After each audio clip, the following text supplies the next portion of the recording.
батирде жашап жүрүп баш кошууга келгенде таштап кетти.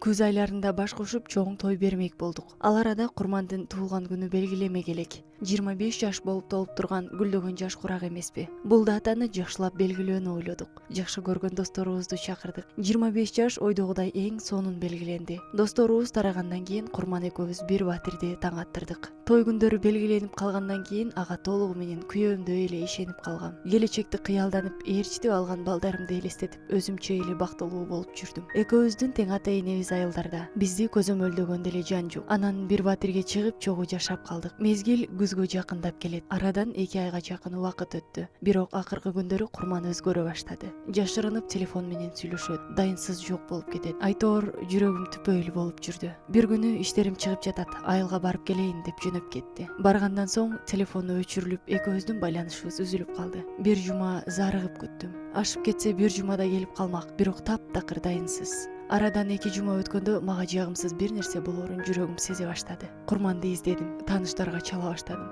Баары эле менден өздөрүн алып качат. Алардын арасынан да ачуу чындыкты айткандары бар экен.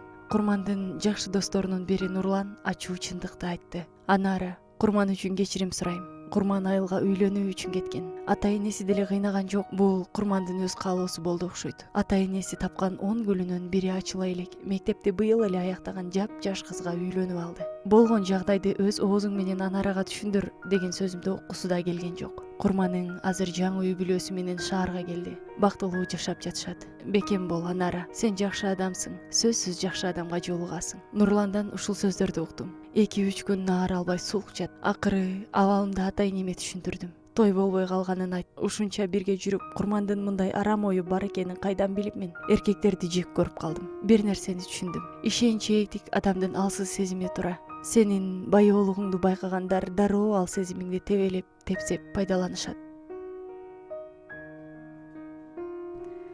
Бул Алыстаба каналы. Эгерде окуябыз жаккан болсо, лайк басып, комментарий калтырып, досторуңуз менен бөлүшүүнү унутпаңыз.